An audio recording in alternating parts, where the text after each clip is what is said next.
আসসালামু আলাইকুম। Ruhi simple life ব্লগে জানাই আবারও স্বাগতম। কাছে এবং দূরে, দেশ এবং দেশের বাইরে যে যেখানে আছেন, আশা করি আল্লাহর অশেষ রহমতে ভালো আছেন। আলহামদুলিল্লাহ, আমরাও ভালো আছি। আজকে আমি আর একটি নতুন ভিডিও নিয়ে চলে আসলাম আপনাদের মাঝে। আশা করি ভালো লাগবে। ভালো লাগলে আমার পুরাতন বন্ধুরা একটি লাইক দিয়ে ভিডিওটি কন্টিনিউ করবেন, আর যারা নতুন ভিডিওটি দেখবেন, দেখতে দেখতে ভালো লাগবে। ভালো লাগলে ভিডিও যদি কোনো অংশ যদি ভালো লেগে যায়, প্লিজ আমার চ্যানেলটি সাবস্ক্রাইব করবেন, লাইক করবেন, শেয়ার করবেন এবং পাশে থাকা বেল আইকনটি বাজিয়ে দেবেন। বেল আইকনের অল অপশন প্রেস করে দিবেন, আমি যাতে নতুন কোনো ভিডিও দেওয়ার সাথে সাথে আপনারা নোটিফিকেশন পেয়ে যান এবং আপনাদের সময় সুযোগ করে দেখে নিতে পারেন। অলরেডি এই দুটি কাজ যারা করে রেখেছেন তাদেরকে তো অসংখ্য অসংখ্য ধন্যবাদ। এই তো বরাবরের মতো আমার এই স্মৃতিগুলো আমি আগেই আপনাদের সাথে উপস্থাপন করেছি। এখানে আমি কিছু দুন্দুল নিয়ে নিয়েছি রান্নার জন্য। আজকে দুপুরে রান্না করতেছি দুন্দুল, রাতে এবং দুপুরের জন্য আর কি। আসলে গরমের জন্য কিচ্ছু খেতে ইচ্ছা করতেছে না, এই বিষয় করে গরম পড়তেছে। জুন জুলাই মাস তো গরমের মাস, তাই আর কি। এখানে দুন্দুলগুলো আমি চিংড়ি মাছ দিয়ে রান্না করব। দুন্দুল আসলে একদম এই দুন্দুলের পানি দিয়ে আর কি, দুন্দুলের মধ্যে তেমন পানি দিতে হয় না, একদম মাখা মাখা করে চিংড়ি মাছ দিয়ে রান্না করলে দুন্দুলগুলো খুবই সুন্দর হয় এবং টেস্টও হয়। তারপর কাঁচামরিচ এবং হলুদ দিয়ে সামান্য হালকা লাল মরিচ, অর্থাৎ কালারের সৌন্দর্যতার জন্য সামান্য হালকা লাল মরিচ দিতে আর ভালো হয়। এই তো এখন সেম প্রসেসে আমি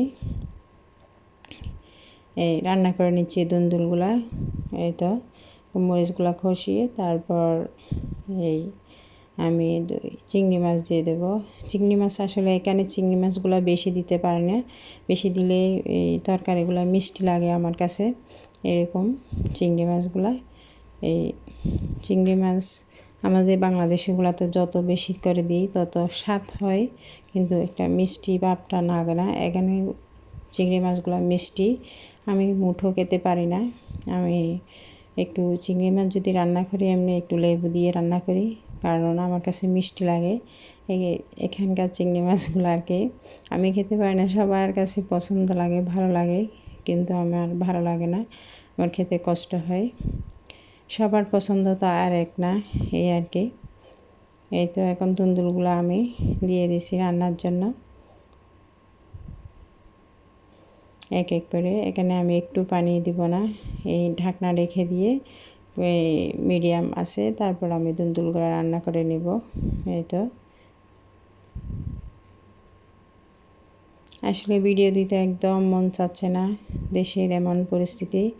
যতই খবর শুনছি দেখছি ততই খারাপ লাগতেছে। কখন আল্লাহ আমাদের দেশটাকে শান্তি করবে এরকম তো কখনো আশা করিনি। আল্লাহ কেন এই পরীক্ষার মধ্যে দিয়েছেন? আল্লাহ সবার কাছ থেকে পরীক্ষা নেই, ধৈর্যের পরীক্ষা। জানি না কখন আল্লাহ ধৈর্যের পরীক্ষায় আমাদেরকে পরীক্ষা উত্তীর্ণ করে, পরীক্ষার ফলাফল ভালো দেয়। এক একজনের এক এক পরিস্থিতির খবর শুনলে খুবই খারাপ লাগতেছে। এই তো এখন আমার দুন্দুলটা রান্না হয়ে গেছে। এগুলো হচ্ছে আমাদের এই ইউএইর এখানে আর কি শেখদের ছবি। এখানের রাজাদের হচ্ছে নিয়ম, যারা আগের থেকে অর্থাৎ দিয়ে গিয়েছিল, ওদের পর্যায়ক্রমে ওদের বংশধররা আসতেছে আর কি এক এক করে। এখানে কোনো ভোট বা ইলেকশন কিচ্ছু নেই। এই তো আজকে হচ্ছে আমি প্রথম মহিষের মাংস রান্না করছি। এগুলো হচ্ছে মহিষের মাংস। এখন এখানে আমার জায়ের ছেলে তো ছোটো, উনি কি আমার কাছ থেকে দেখে দেখে উনি ওই কাজটা করে ফেলবে তাড়াতাড়ি, তার ভিডিওটা করে আর কি। এখানে আমি এখানে সব কিছু মশলাপাতি দিয়ে মাংসটা ম্যারিনেট করে নিচ্ছি, তারপর আমি মাংস রান্না করব কিছু মাংস। এই তো আসলে মহিষের মাংস নাকি গরুর মাংস থেকে অনেকাংশে ভালো। এই নাকি এখানে অর্থাৎ গরুর মাংসের মধ্যে সমস্যা থাকে আর এখানে নাকি সমস্যা থাকে না। এখানে সবাই বলা বলি করতেছে, কতটুকু সত্য আসলে জানি না আমি, এই কারণ কখনো তো কেমন খাওয়া হয় নাই। এগুলো হচ্ছে বাড়ির জন্য কিছু বাজার করে নিয়ে আসছে। এই তো বাড়ি এবং বাসা আর কি দুইটাই আর কি। বাড়িতে যাচ্ছিল আমার দেবর, কিছু শপিং করে নিয়ে আসছে ওর জন্য, বাসায় দেওয়ার জন্য আর কি। এখানে দেখেন গরমের জন্য 5টি ট্যাঙ্ক, এই তো। তারপর আমার শাশুড়ি মায়ের জন্য নবরত্ন তেল, এই ছোটোখাটো আর কি খুঁটিনাটি শপিং। বাংলাদেশে তো সব কিছুই পাওয়া যাচ্ছে। তারপর যাওয়ার সময় অল্প স্বল্প কিছু না নিলে তো একদম ভালো লাগে না আর কি। এই তো আপনাদের ভাইয়াকে দুষ্টামি করে বললাম আজকে জিনিসগুলা তুমি দেখাও, আমি ভিডিও করি। দেখলাম ও আমার কথা মতো কাজটা করতেছে, ও এক এক করে দিচ্ছে, আমি আর ভিডিও করে নিচ্ছি, হাসাহাসি করতেছি। তো বলতেছে যে আমাকে দেখলে, আমি বলি কিচ্ছু হবে না তোমাকে দেখলে। এই তো ও এক এক করে জিনিসগুলো বের করতেছে আর আমি ভিডিও করে নিচ্ছি। আমরা যারা বাইরে আছি আসলে নিজের দেশের জন্য খুবই কষ্ট লাগতেছে, খুবই কষ্ট লাগতেছে। আল্লাহ আমাদের দেশটাকে কখন বাইরের কান্ট্রির মতন এই শান্তি করে দিবে, সুন্দর করে দিবে, শুধু এই দোয়াটা করতেছি, এই চিন্তা। এখানে আজকে আমি হচ্ছে আমাদের চট্টগ্রামের ঐতিহ্যবাহী খাবার মধুভাত, এখানে কিছু অল্প করে আমি মধুভাত তৈরি করতেছি বিকালে খাওয়ার জন্য, ঠান্ডা ঠান্ডা আর কি।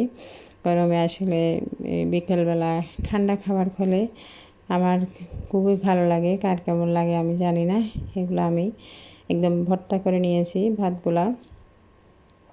তারপর এখন নারকেল, চিনি, তারপর জ্বালার চাল, লবণ, এগুলা দিয়ে অল্প অল্প করে আবার মেখে নিব। তারপর এই ঘিটা দিয়ে দেব এভাবে।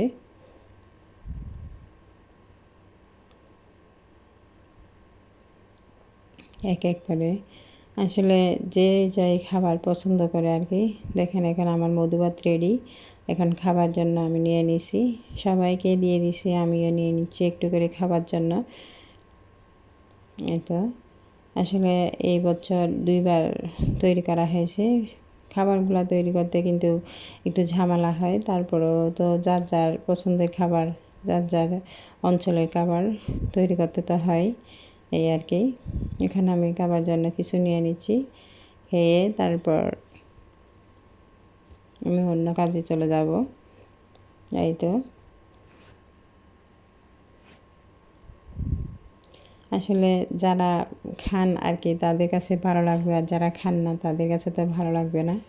এখানে হচ্ছে এগুলো গরুর ভুঁড়ি, আমি একদিন নিয়ে এসেছিল আর কি, রাত হয়ে গেছে গরুর ভুঁড়িটা, তাই আমি ফ্রিজে রেখে দিয়েছি। দেখেন ফ্রিজে রাখার পর গরুর ভুঁড়িটা অনায়াসে উঠে আসতেছে, এই যে। কিন্তু যেটা এটা বরফ শুদ্ধ আমি দেখাচ্ছি আপনাদের সাথে, যেটা গরম পানি দিয়ে না হয় ওইটা তাড়াতাড়ি, আরও বেশি তাড়াতাড়ি উঠে আসে, কিন্তু এটা একটু কম উঠে আসতে চাই আমার দৃষ্টি থেকে, আমি যতটুকু দেখলাম আর কি। ভাবলাম আমি আপনাদের সাথে শেয়ার করি আমার ইউটিউব পরিবারে, কারণ হয়তো কারো না কারো উপকারে আসতে পারে।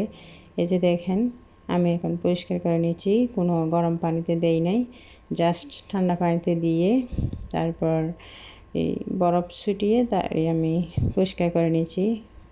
গরম পানিতে দিবেন না, গরম পানিতে দিলে মনে হয় উঠবে না আর কি।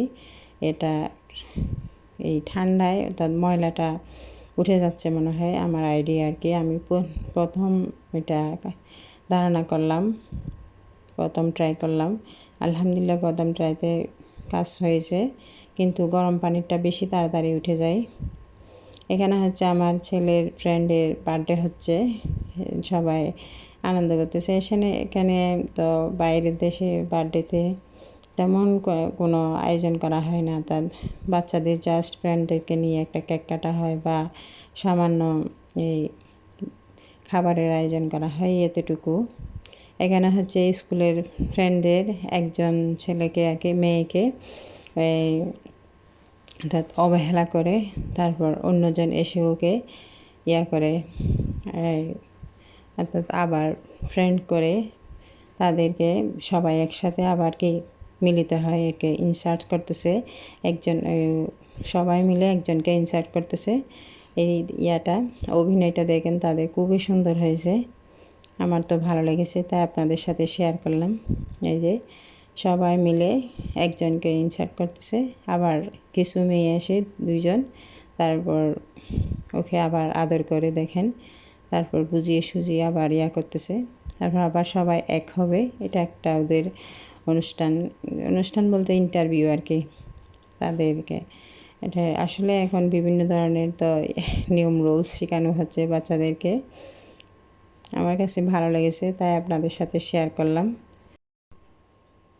এই তো দেখেন এখন আর দুইজন এসে ওকে খুবই কি বোঝাচ্ছে আর কি, অর্থাৎ কিচ্ছু হবে না, এগুলো ফ্রেন্ড, ওদেরকে এরকম একটা কিছু বোঝাচ্ছে আর কি।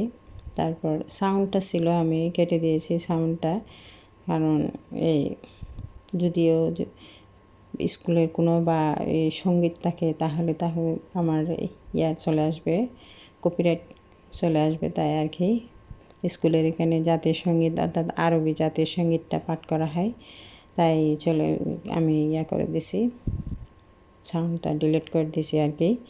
এই তো এখন দেখেন একে বোঝানো হচ্ছে আর কি, সবাই এক করতেছে আর কি, সবার শেষে সবাই আবার এক হয়ে এই ওরা ফ্রেন্ড হয়ে যাবে, এটা আর কি ওদের ইন্টারভিউ, অর্থাৎ এটা অভিনয় করতে হচ্ছে আর কি।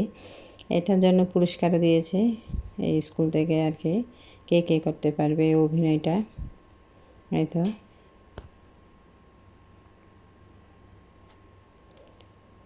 সুন্দর হয়েছে অভিনয়টা, খুবই সুন্দর হয়েছে, সবাই সবশেষে করতালি দিয়ে সবাই ওদেরকে আনন্দ দিয়েছে আর কি। সকলের সুন্দর ভবিষ্যৎ ও সুস্বাস্থ্য কামনা করে এবং সকলের সন্তানের প্রতি দোয়া ও ভালোবাসা রেখে এবং অসুস্থদের সুস্থতা কামনা করে আজকের মতো আমি এখানে বিদায় নিচ্ছি। আসসালামু আলাইকুম, আল্লাহ হাফেজ। সকলের প্রতি দোয়া ও ভালোবাসা রইল।